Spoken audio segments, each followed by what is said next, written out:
Welcome to the Healthy Careers Podcast, where we help healthcare providers succeed on purpose. We take a conversational approach in learning from others who have been there and done that. Join us as we share expert insights from real people who are just like you, because we believe that success isn't just a destination. It's an intentional journey, and you don't have to do it alone.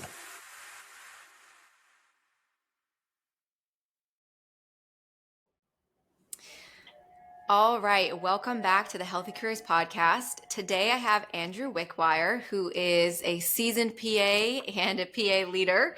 He is out in Fresno, California, and has tons of experience within leadership as well as a non-traditional background and how he got to being a PA.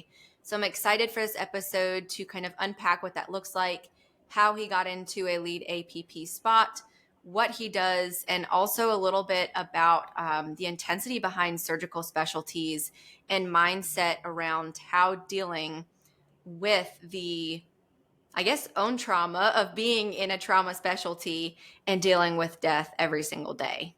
So welcome to the podcast. I'm excited to have you here. Madison, thanks for having me. I've been really looking forward to this. Yeah, definitely. And we've been in contact back and forth and stayed in touch. And so I've watched what you've done, but if you could just give us a brief introduction as to your role and the specialties that you are a lead APP over.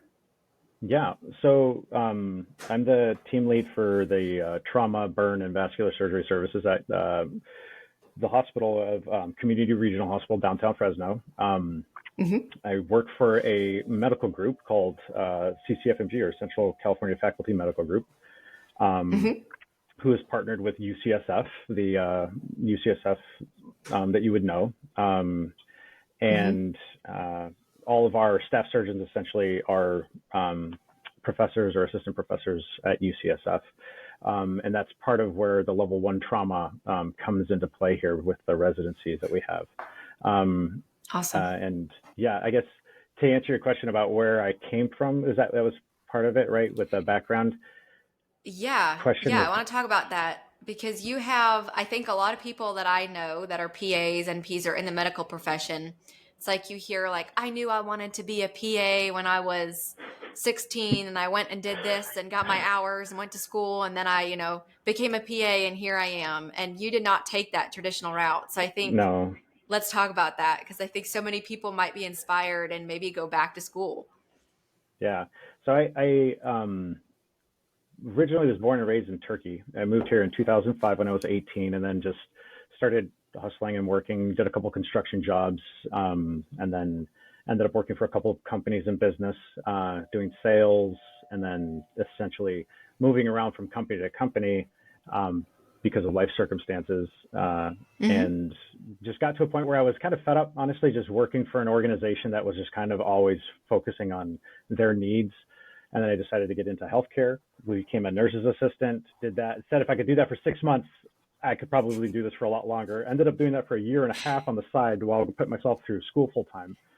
And That's awesome. was then going to go to, I went to Liberia, Africa, and spent 6 weeks there working as just helping hand, just with the intentions of not getting involved in anything that I would cause harm in, because Africa's different, so different. I would imagine.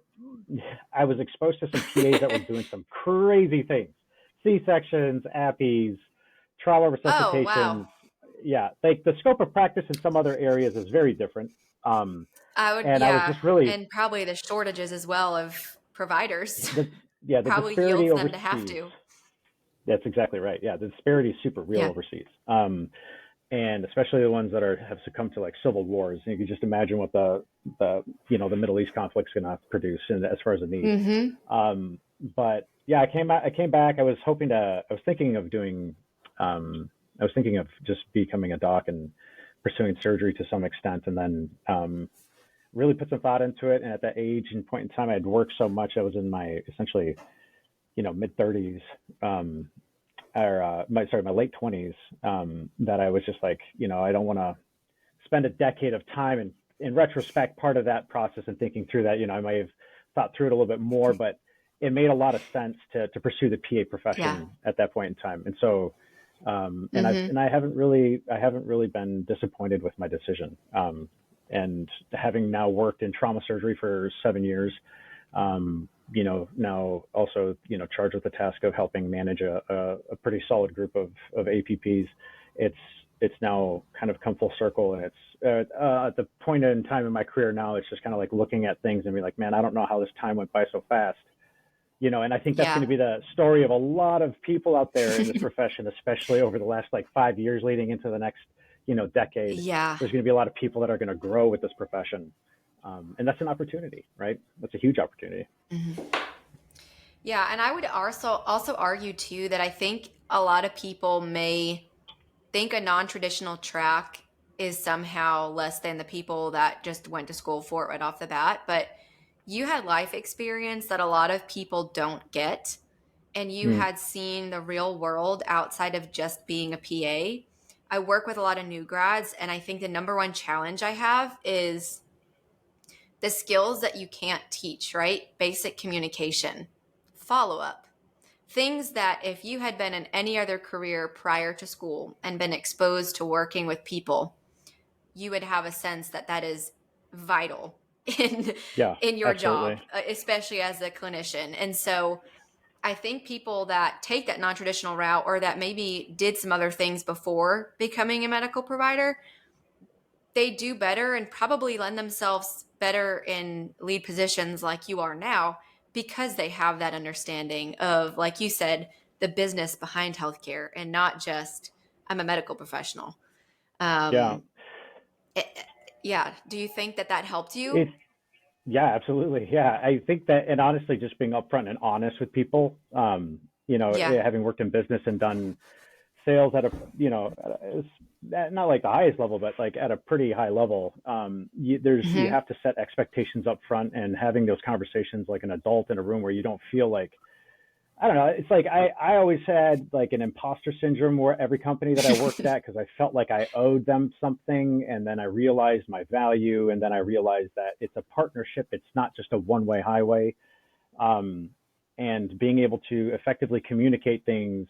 And, if you're bringing up a problem, bringing up a reasonable solution to the problem at the same time, so that you're not just coming across as a complainer, is a big Right. deal. Um, and I think that a lot of hospitals would be really hungry for that kind of commitment from their team members, where the the desires to see whatever they're involved in improved. And that Hmm. the background of being, you may be somebody that's coming back and doubling back and starting this as their second career.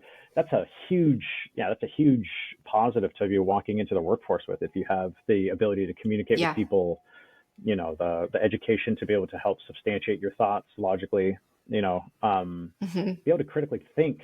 That's a big deal. Be able to think through the lens of something without, not thinking about all the problems that it's going to cause. That's a especially in hospitals, Yeah. because every decision you make in a hospital has a domino effect down the road. So, Yep. yeah. Yeah, and I think it's also the ability. I grew up, my parents owned a restaurant, and I grew up probably by the time I was 6 years, no, not six, probably 8, 9 years old, washing dishes, folding pizza boxes, helping prep things, going with my parents to get the ingredients, serving soft drinks over the counter. And then throughout college, I bartended and I waited tables. Good And for I you. honestly, when people ask me, like, where did you get that sales or that pace or that motivation from? I think everybody should work in a position where you have to be client facing and deal with the general public before going into anything, because it's what lended me to my Restaurant. success now. Yeah, we got a. I just like, I'm not the most professional person in the world, but like, we got some killers on our team. Right. One of them's name is Yeah. Megan, and she has a similar background to you. And she is just, Yeah. it's there's some people that have these quality traits with them, and the way that they, show themselves. You can tell it's their background, Hmm. having worked with people, dealt with frustrated customers, knowing how to, have a social IQ about what's going on, and maybe not how not to Hmm. step on toes. Stepping on toes is okay, right? But you got to do it the right way, and you got to understand what Yeah. the ramifications of doing that is. And that's been a real life challenge of learning hospital surgical medicine and having to talk to people bluntly about things. But Yeah. the real Yeah. life experience of what you're talking about and working in restaurants, if you haven't done retail or worked in a restaurant, like you said, customer You're facing going to struggle with the experiences. people Yeah. skills. Yeah. Yeah, exactly. It's a huge bonus. Yeah. 100%. Yeah. And I think too, I mean, I like what you said about it's okay to step on feet. I've always felt that stepping on feet can be good because it's uncomfortable, but if it's the right thing, it's going to lead to positive change. Right. So sometimes it Yeah. takes stepping on feet, especially in hospitals where a lot of times it's like, here's the policy, Mm-hmm. here's the red tape. If you come outside Yeah. of the red tape, like that's a no-no. But Yeah. what if outside of the red tape is more effective? What if outside of the red tape is going to lead to better patient outcomes? So So those I are your think Elon that's, Musks, right? Those are the guys that just don't care what the structure says. They're here to do yeah, something. And that's the yep, mindset of most of the people. And I'm going to say it, like the hospitals have lost sight of this.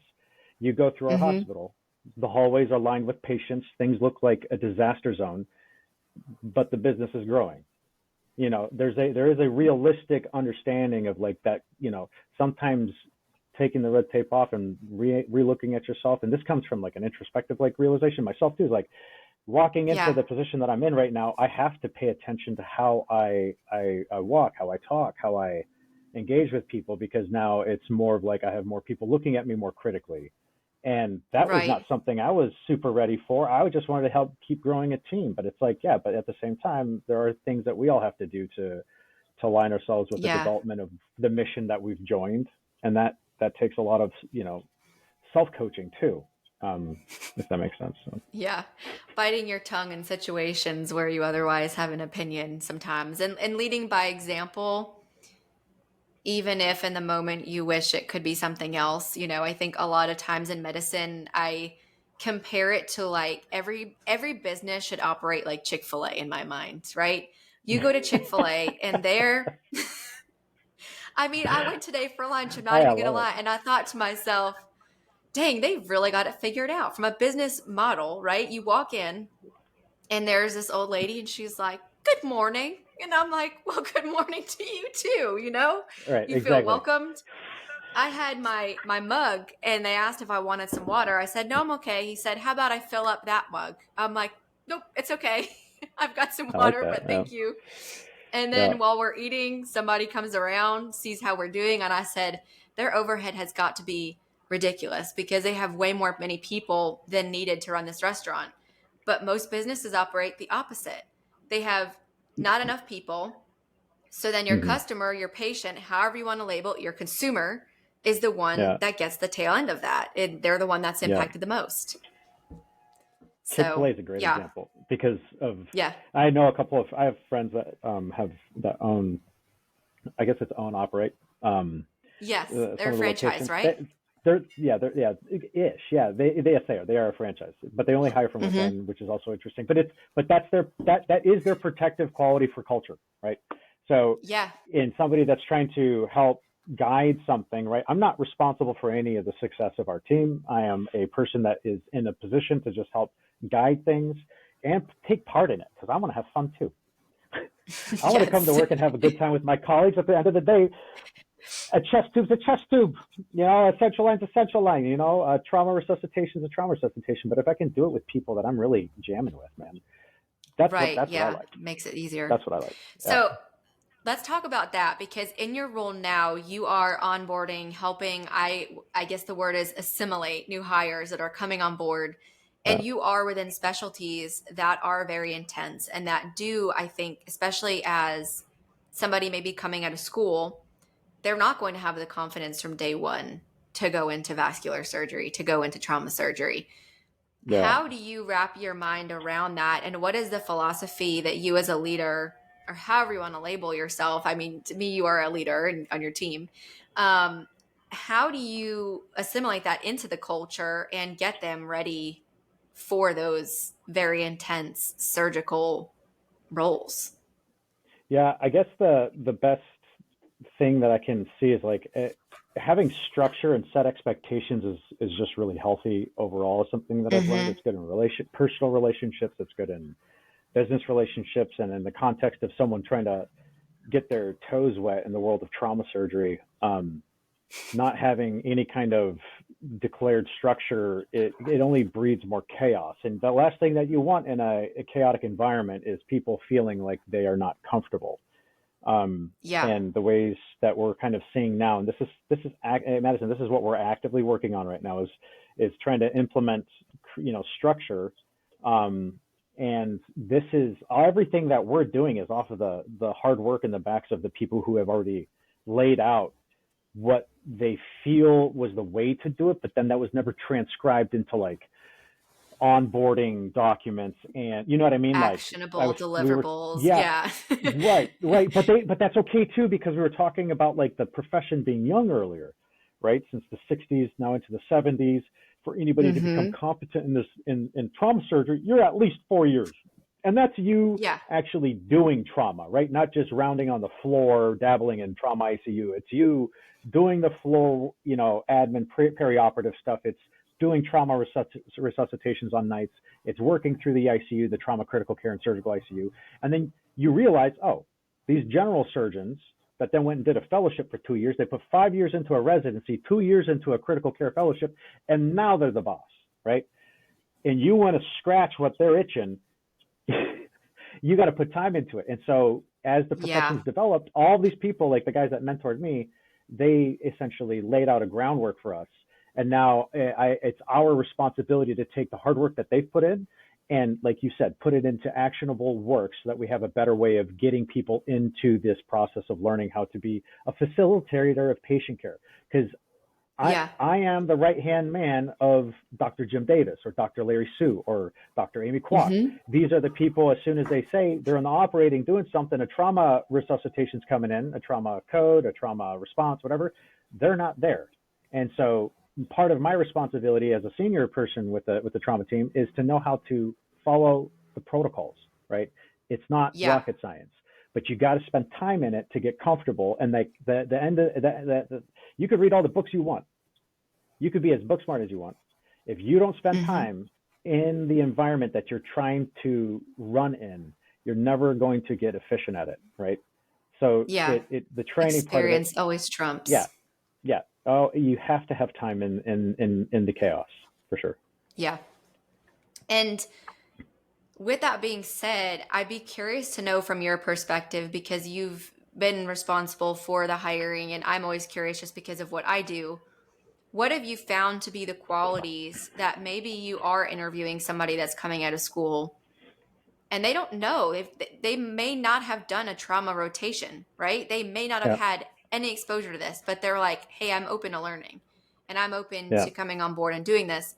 What have you found to be kind of those key qualities or things that have then lended to being strong PAs 3, 4, 5 years down the road? So I'm going to preface this. I've only been doing this for a year and a half. I've been with the team for 7 years. And I've seen people scale with the team at different paces. Yeah. So I can give you some insight to that, but for me to speak from a position of authority on that would be misplaced. But a lot of the people that I've seen kind of come through, they have a conscientiousness about them and a real interest in taking care of people. There's a certain amount of where technology will be, and it definitely is going to evolve into the future, but you still need compassionate people bedside that care about what they're doing. And that right there is like in the interview process or anything like that. I have just like anybody that has interviewed with me, I hope that they understand that by the end of the 3 or 4 or 5 phone calls that we've had, if you're not being real with me, there's no way I can help you. Because we try to coach people out of the job more than we try to coach them into it, because we want them to know, one, moving to Fresno is hard, right? It's not San Diego, it's not LA, it's not Chicago, right?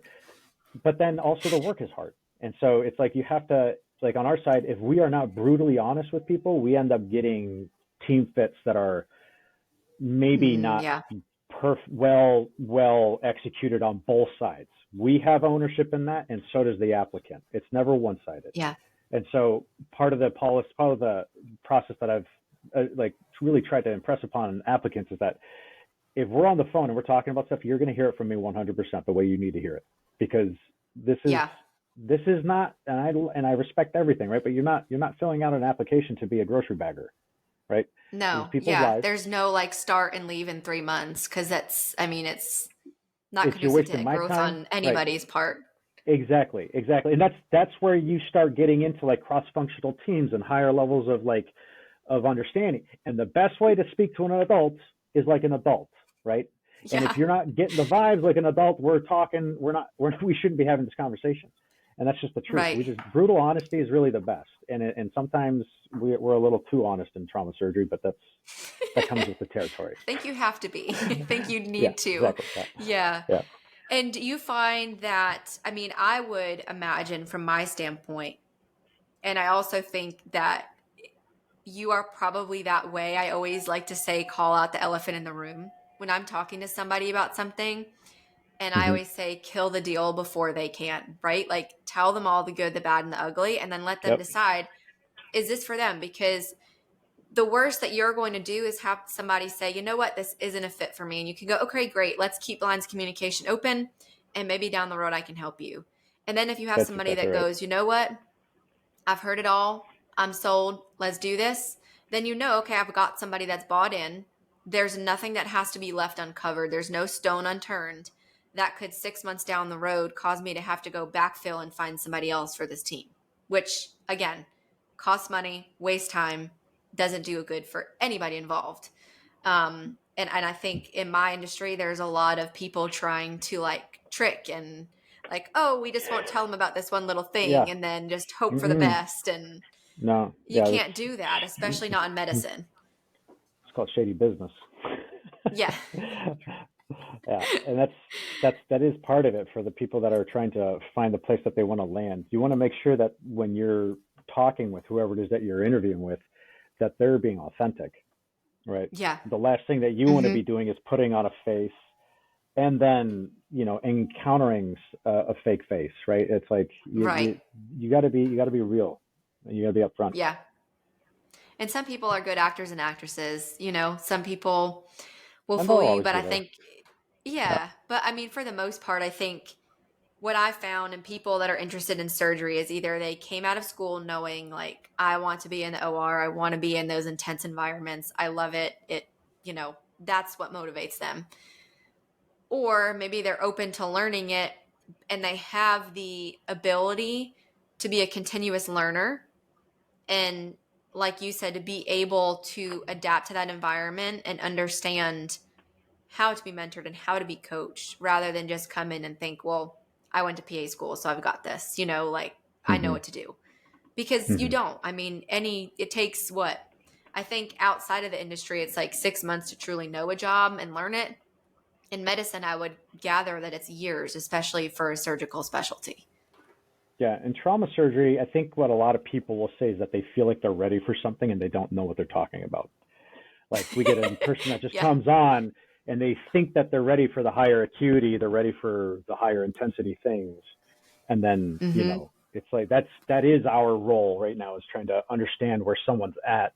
And then it's the decisions that we make Yeah. are for people scaling up with our team individually. It's a family decision, right? That's the best way that I can put it. Mm-hmm. I talk to all the traumatologists and we sit down and talk and like, hey, what do you think about XYZ?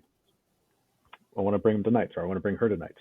And they'll be like, here are my concerns and here are the positives, right? Because it's always important to not just put somebody under a microscope and look at the things that, they're doing wrong. Like this is a progressive process. This is not a stagnancy, right? If they think they're ready, that's progress, right? Because that means that they Yeah. feel like they Mindset. have reached exactly. And I'd rather have that than the opposite of it, right? Like I Yeah. want people Somebody that are that freaks motivated. out in the moment.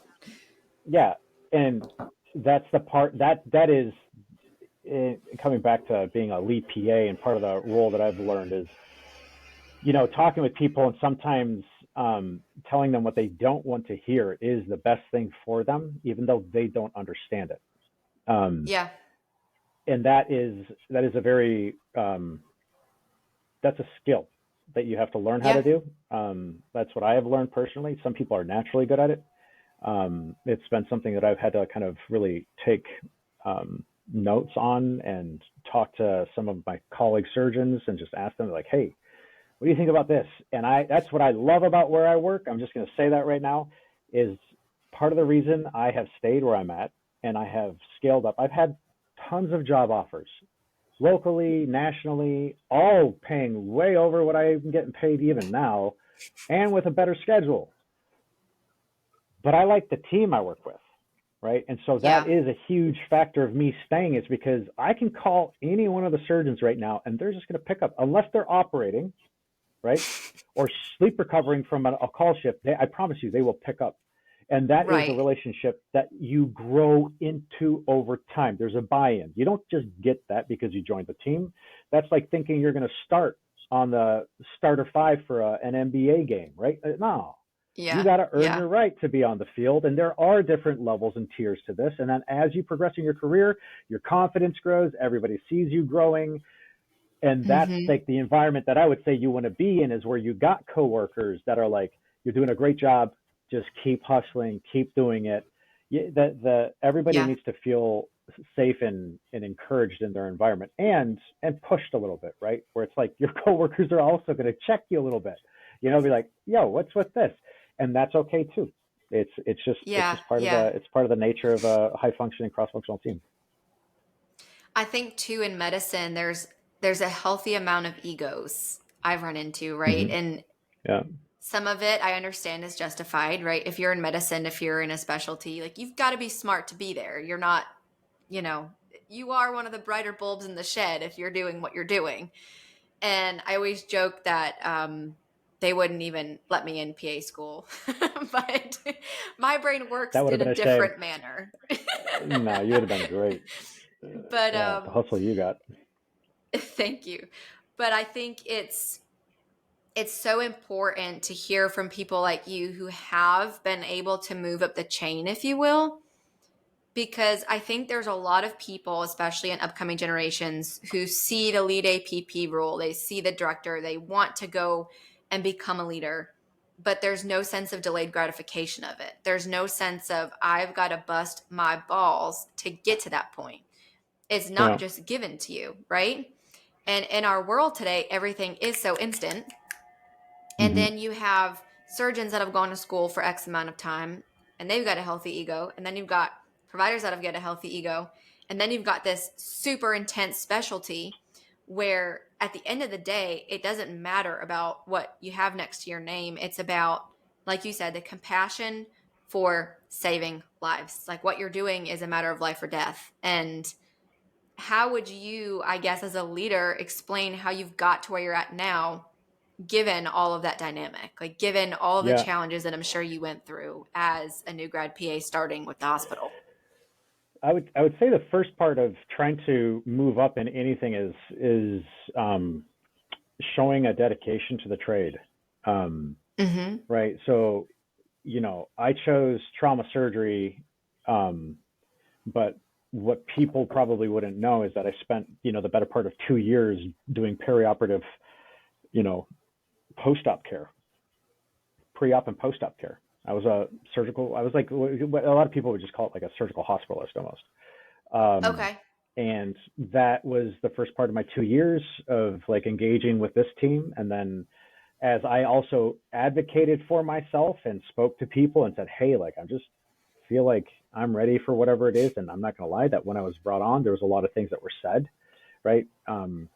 So I had expectations of things going a Mm-hmm. certain direction. And when there was never a clear path to that, I always got frustrated. And I think that's good that people stand up for what they were told, and voice their concerns for when that, what Yeah. they're told is not coming through. I think that's probably very real to a lot of providers in America. Yes. And so that's why I say open, set expectations, and bring that adult-like spirit to the conversation. Because Mm-hmm. if you're just letting somebody walk over you, that's probably going to be your whole future, right? You have to have Yep. the commensurate respect for yourself in those conversations to advocate for the right position.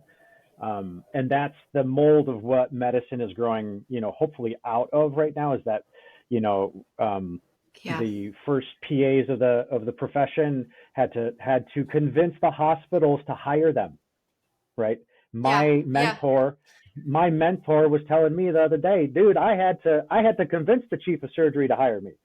And this guy that just retired, that mentored me that did this job for 30 years, he has like probably one of the biggest fingerprints of teaching surgeons all over the nation all of the surgical bedside procedures.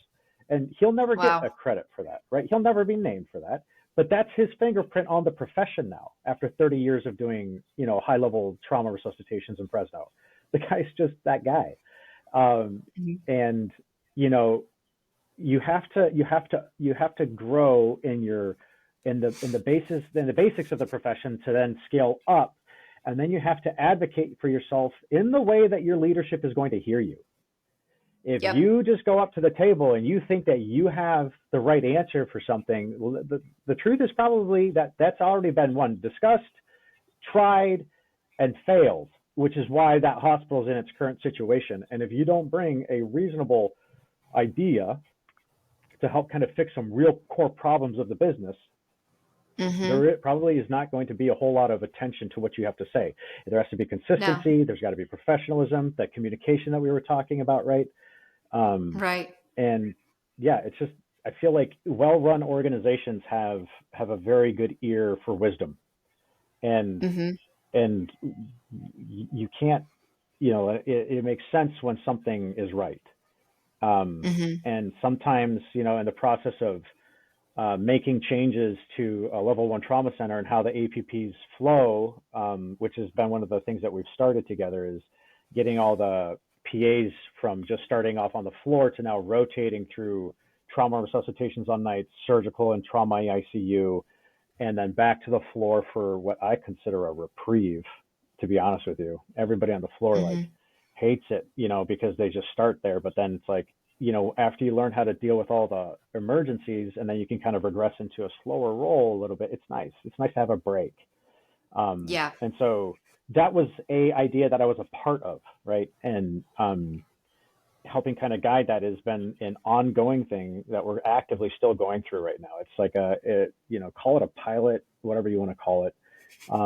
Yeah. It's got its growing Research. pains. I can tell you that. Yeah, exactly. Yeah.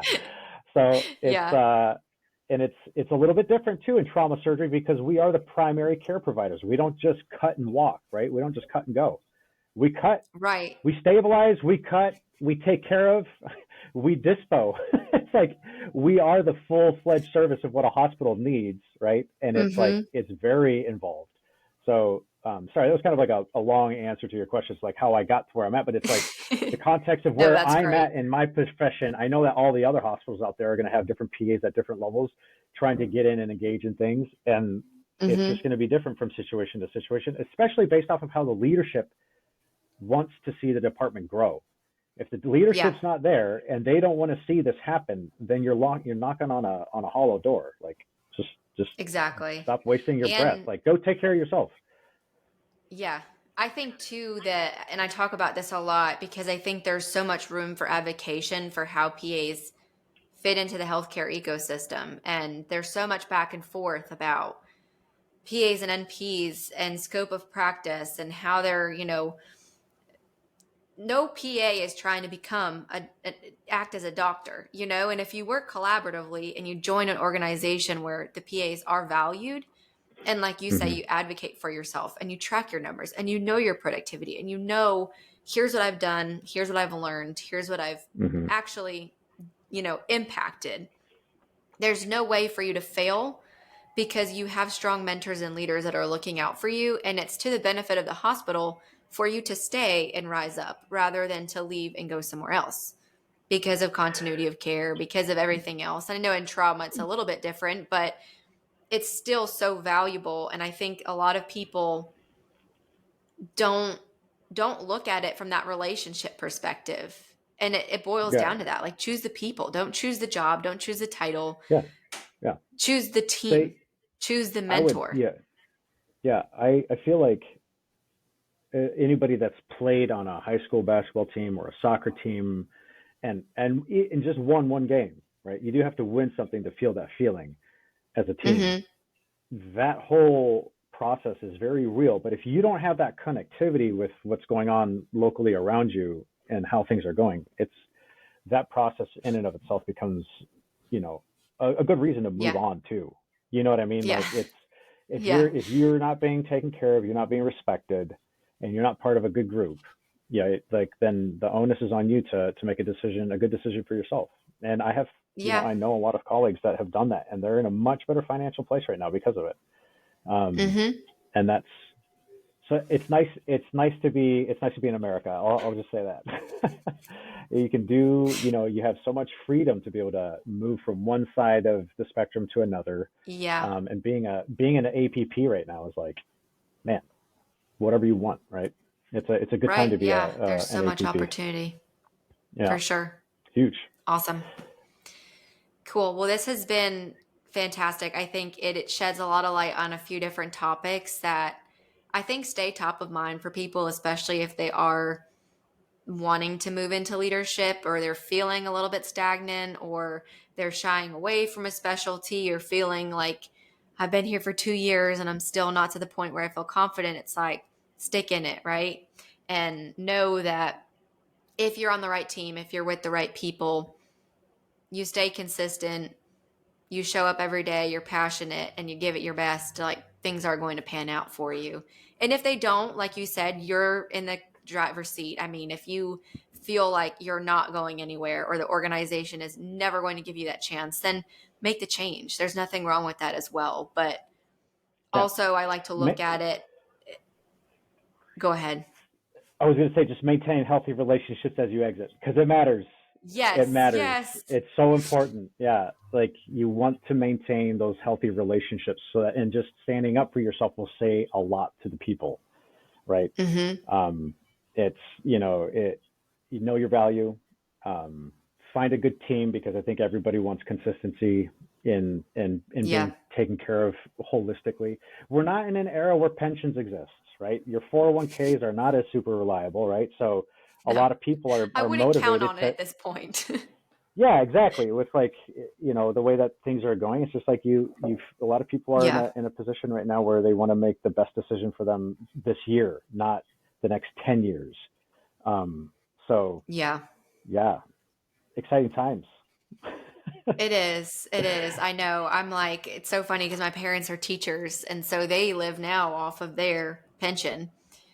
And I'm like, yeah, I don't think I'm going to put too much into my 401k. I think I'm going to go put in the real estate market and things that I can count on. And I know that's still, you never know. But I Yeah. mean, with the rate that things are going, who knows?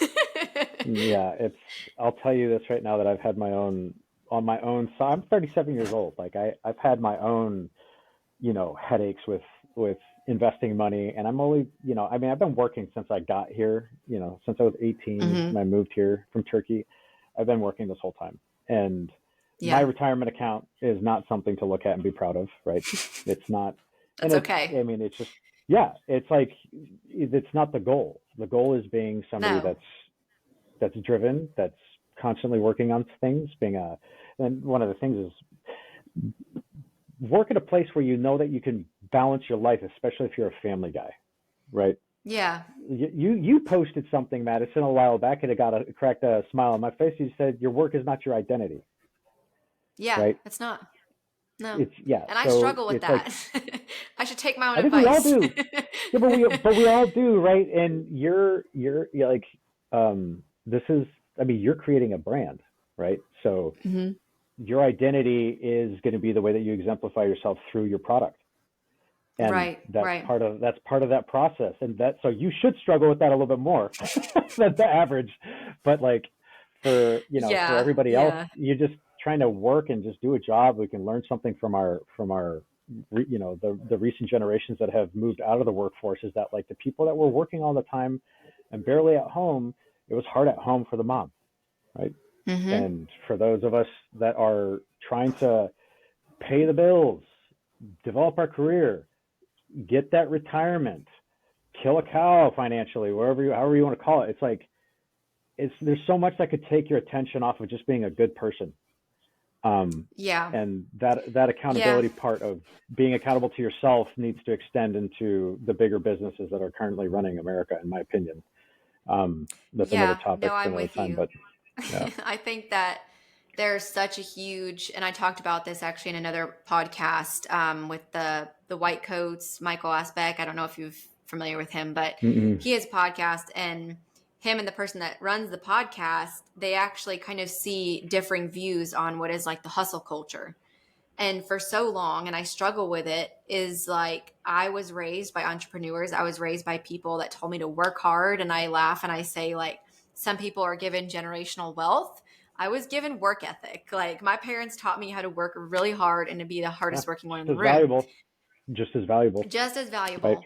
But it often is what I have to stop and think, okay, if I did my best today and I put in a solid 10 hours, and oftentimes it's 12 and 14 when you run your own business, but I have to be able to shut my laptop and go sit with And my turn it off. boyfriend by a fire and shut it off and not talk about work and not talk Yeah. about the challenges that I had that day or the wins that I had that day, good or bad, because work is work and it's important and it's your way to make a living, to do all the other things that are a part of your identity, right? So like I play music and I'm into fitness and I like to travel and I'm big on family. And so if I work, and then I'm on my deathbed and go, what impact did I make? Was I there for my kids? Was I there for my family?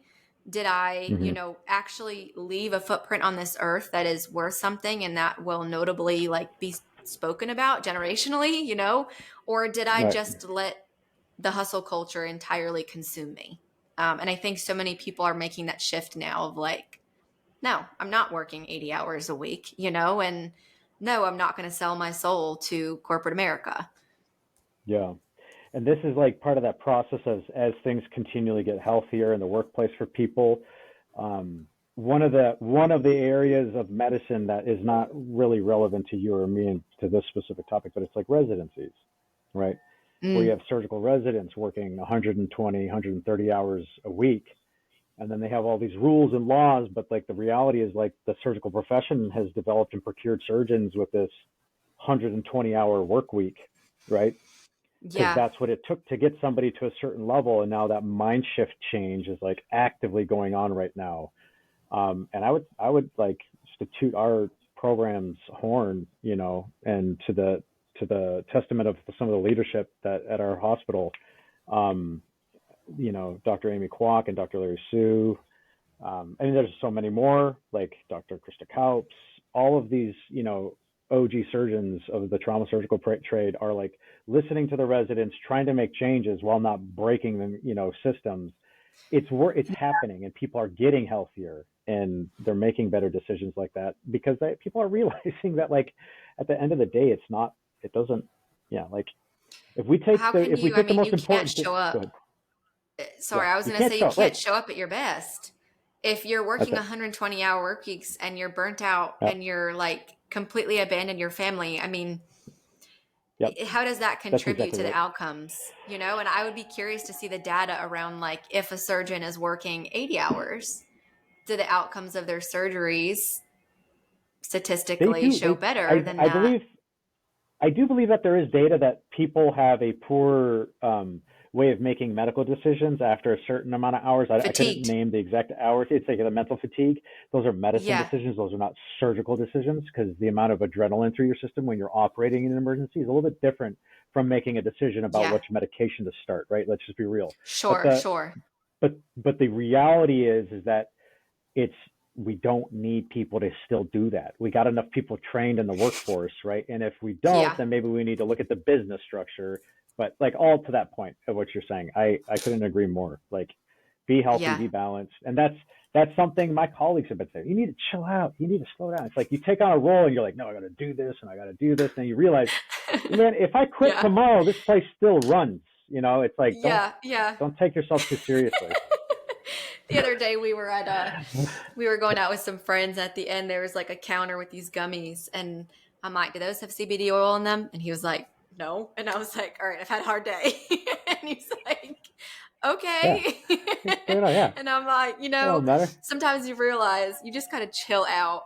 And I'm not advocating for CBD or not advocating for it. I'm just saying, like, everybody This is like a struggles with it, whole, and you just have to chill yeah, sometimes. just the key here, and this is to anybody that's actually going through this in their life, which I bet there's a lot, Yeah. is if you have taxed yourself to a point in your work environment where you are now dependent on a substance, Oh, you yeah. need to wake up. You need to wake up. Now, I'm not saying there's not a role. Yeah. Okay. Hey, we push some amazing drugs. We got the purest drugs. We are amazing drug dealers in the trauma bay, depending on how you want to put it. California, I don't know. I think they've got a whole different take on all of this. Yeah, we I'm in Georgia. It's a little different. Yeah, we have. I mean, it's a respect for what chemical can do what based on what we know. Your limitation and my limitation for making a good decision is going to be based off of you and me knowing that what we're reading is good, right? And full of information that will help us make better decisions, right? So like drinking too much alcohol, it goes through a zero pass metabolism. It's toxic. Yeah. And you're doing it every night. Your skin, your liver, your brain, my God, like don't do it. But hey, if you need to chill out and have a martini twice a week with your friends to chill, right? Go smoke a J. Yeah. Like who cares? Like nobody cares. If you think you care, maybe you're a little late to the party, but like I don't care. Like just as long as you're not hurting anybody else. Just stay in your lane.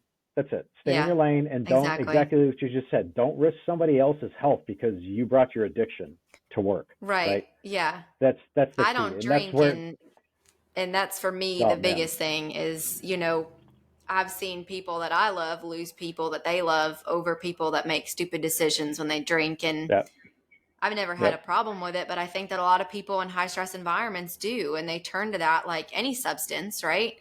I went through about when I started doing trauma surgery, right? I fell into that crux of alcohol, and it taxed my relationship, it taxed my marriage, and there was a point in time where I had to be like, okay, you know a lot, but you don't know that much because you're making stupid mistakes, right? It's just like sometimes you just have to the basics. Like when you're living such a high-paced, high-fast life, like a fast-paced life where you're just missing the basics, it's time to take a reality check. And 100%. Lucky for those of you who have a loved one to point that out to you, right? Which I do. Yeah. Which is great. Yes. It's incredible. Awesome. Yeah. Cool. Well, thank you so much for coming on the podcast. Hopefully this has shed a lot of light for people.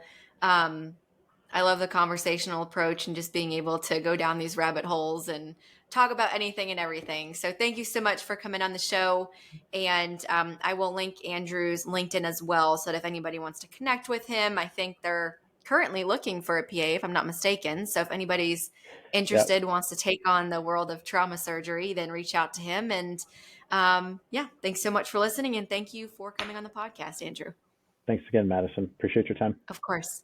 Thanks for listening to the Healthy Careers Podcast, where we provide a platform for you to ask hard questions and get real answers. If you enjoyed this episode, don't forget to subscribe and share it with your friends. Stay tuned for more episodes every other Friday at 7 a.m. Eastern.